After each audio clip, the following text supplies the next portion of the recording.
nice sunny afternoon right here in Bruges, and I'm standing next to the famous Minnewaterpark, a place where young couples tend to go to share a nice praline, for instance. Admit it, it's a nice romantic setting, isn't it? Now, come to think of it, the praline was invented right here. Actually, the Flemish region is often referred to as the capital of the chocolate industry. And that's why I'm going on a quest to find 3 of our finest ambassadors. People who try to innovate and have an explosion on your taste buds. We'll start off by the chocolate line.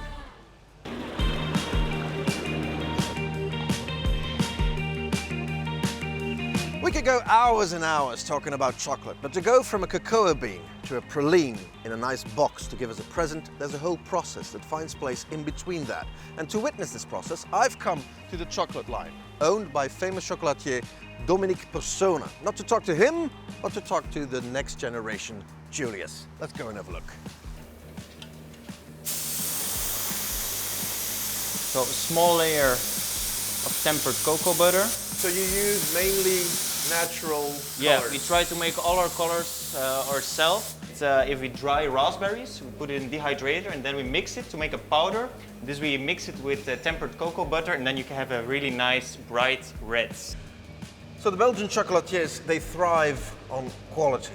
The basic product has to be good, and that's why you here at the chocolate line, you even have your own plantations. Where Indeed, exactly? we have a plantation in Mexico, Yucatan, and we have one in Virunga National Park, Africa. Why was it so important to have your own plantation? Because then you can control all the different steps in the production process. You can control the fermentation, the amount of how you dry the beans, how you peel them. So it's really important to control all those steps. Would you be able to say that that is the art of the Belgian chocolatiers, that they really know how to refine this paste and make sure that it's really smooth? Really silky, really smooth, really fine of taste. We roast on a lower temperature, so you really feel the aroma of passion fruit, banana, lime, and that's for me the goal. The smell is amazing. So these ones are from Mexico, and these ones are from our plantation in Africa, Virunga National Park. How can you tell the difference? You smell it when you crack one open. The thing is, I can already smell chocolate in this. Indeed, that's the weird it's thing. the start point. We grow only a Criollo Porcelano bean, and it's a white bean. Most of the chocolate beans are purple inside, but the white beans are like the most high class, the most aroma, the most flavorful beans. So what happens next? You grind them? Afterwards, they get in this machine. Yeah. That will separate the skin and the cocoa nib. The cocoa nib will get in this machine together with sugar. You grind it, you add a small amount of extra cocoa butter to make the emulsion. Afterwards, you raise the temperature to 45 degrees.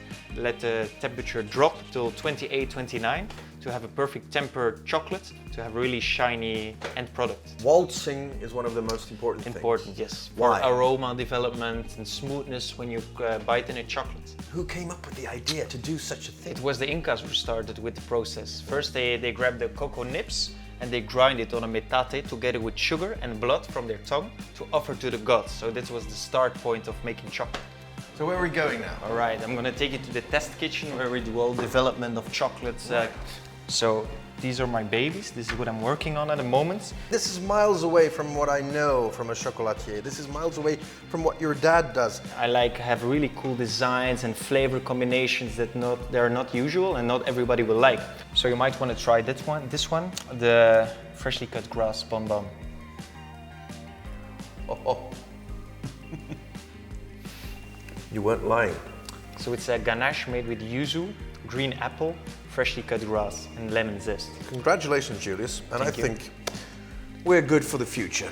I'm gonna try another one.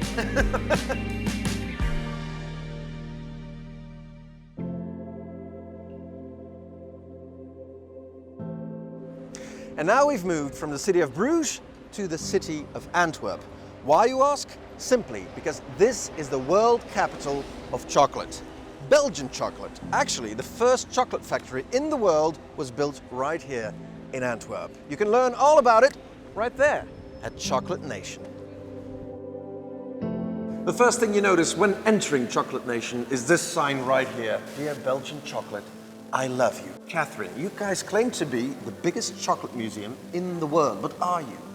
Well, I'm going to give a little bit of a twist to that because actually we're the largest Belgian chocolate museum in the world. Okay. And yes, we offer everything you need to know about Belgian chocolate. So, shall we go in? Let's do that.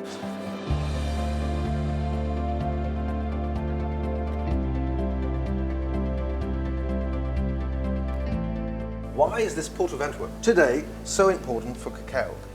Well, it's the largest storage port of cacao beans in the whole world. So it plays a really important factor.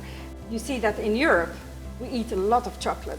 People in Flanders, they eat about an average of 6 kilos of chocolate every year.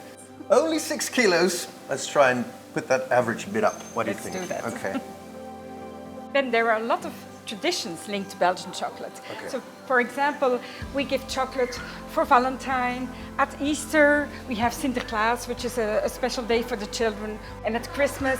And when we go to eat at people's home, we mostly bring a box of chocolate instead of flowers. Yeah.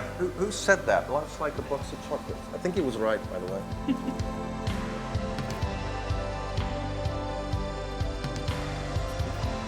So just how important is this chocolate for the Belgian people and the Belgian industry? For example, we have John Neuhaus, who is the inventor of the Belgian praline. That was a Belgian invention. Yes, back in 1912, actually. Okay. So it's already a long time ago. Guy and Liliane, All right. they formed the brand Gillian, which is also very well known all over the world. Yeah. He was a chocolatier, but she invented the forms. The seahorse and the And shells. Yes, absolutely. I love those. What other Belgian inventions in the world of chocolate do we have? We have lots. I will show you. So this craftsmanship, this savoir-faire, what has it led to worldwide for the Belgian chocolate? For example, in Japan, Belgian chocolatiers are treated like heroes, Really? like the big football stars. And I think it all has to do with the fact that in Japan, people don't buy a whole box of chocolate, Yeah. but they buy one little praline. Really? It's so exquisite. It's so precious. The white chocolate house, what does that have to do with chocolate? Chocolatiers Goossens from Antwerp, he is already delivering chocolate for many years now to the White House. It's become a tradition. So there you have it, Catherine, your box of chocolates. Yes, well, this is a ballotin, an invention of the wife of Jean Neuhaus back in 1915. She just wanted to have a box where she could put in the precious pralines so that they didn't get damaged. Wow, so don't call it a box of chocolates. This is a ballotin. The Magnum, also a Belgian invention. Did you know they sell 1 billion of these worldwide every year? It's amazing. This is the ruby chocolate, an invention by Callebaut and dates from 2017, so it's a very recent innovation. But it just goes to show that Belgian chocolate is constantly innovating and renewing and finding new things to make sure we have a sweet future ahead of us. Everybody in Belgium loves to be involved with Belgian chocolate. We have special schools that train chocolatiers to make the finest pralines in the world. So many chocolatiers in the world were formed by Belgian expertise. Absolutely. Wow. So this is the future generation. Yes. It is, it is. Do you guys like Belgian chocolate? Yeah! I think they do.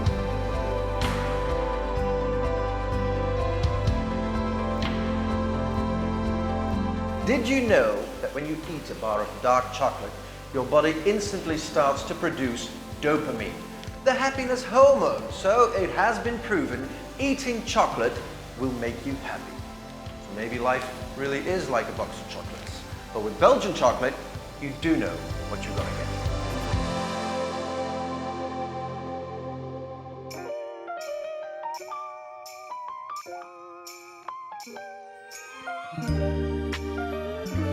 Mr. Joost.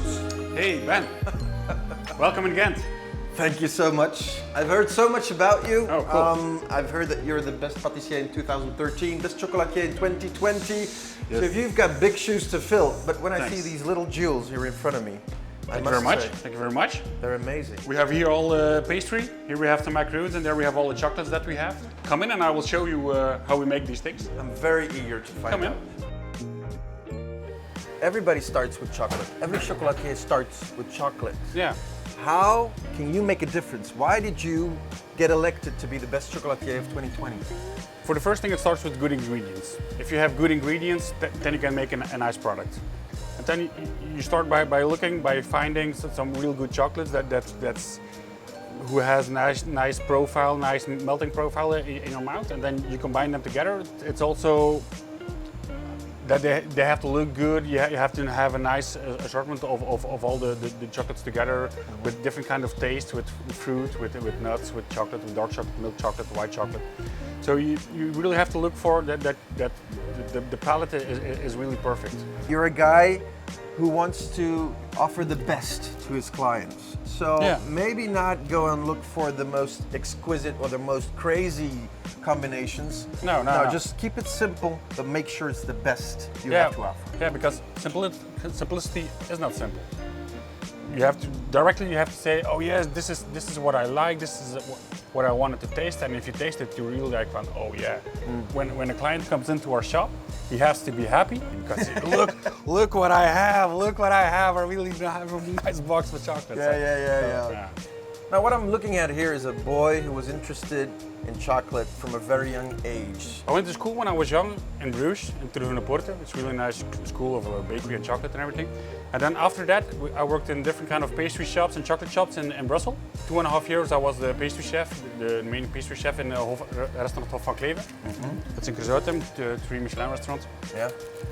And there I learned what the taste should be like, how to combine different kind of taste to have one product, to really put the focus on the ingredient and the end product. Why would you say that the craftsmanship in Flanders in terms of gastronomy is so high, such high level? Because we like to eat. Exactly, that's the best explanation. Yeah, we have already knowledge because it's already a long history, and we just make it better and better and better during the years. So it's normal that we get to a high level if every year we want to make it better and better and better.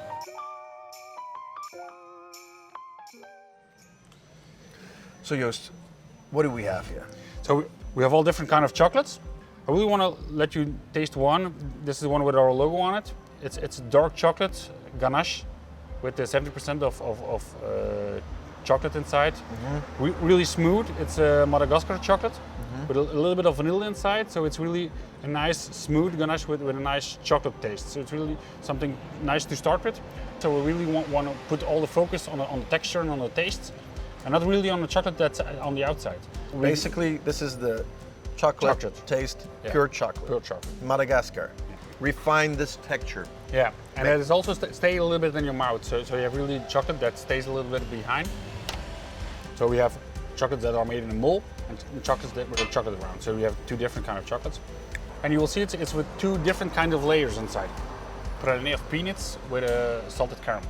So you think about the experience. When somebody puts this in their mouth, they're gonna have this one, then they're having different stages. Is that it? Yeah. So people, they don't eat it a whole box in one time. No. They take one chocolate, the taste of it, they are like, oh yeah, what's this? So it's a little bit of discovery. People are really fond of your hazelnut praliné. Why? Yeah. We make it from scratch, from the hazelnuts. We really look for the best hazelnuts that there are. They are from Piemonte. We let them in, we roast them, and then we caramelize them, and then we have a caramelized hazelnut, and then we mix the caramelized hazelnut to a praliné. There's a crunch. So you add some what? That's a caramelization.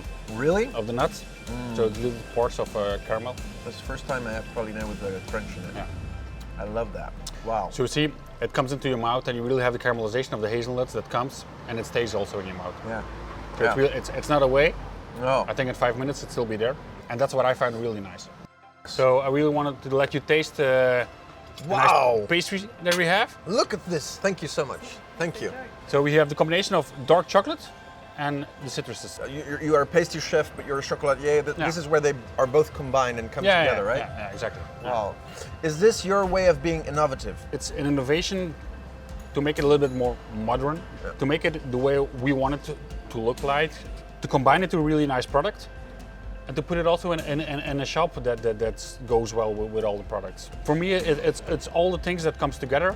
Exactly. And it's really important when people taste it that you go from top to bottom. Okay. So enjoy it. Thank you so much. Like it? Yeah. You take the heritage, you innovate it with this type of stuff. Congratulations, and thank you so much. It's a pleasure. Excellent job. And that concludes our little culinary trip through the world of chocolate. And remember, the best things in life are sweet.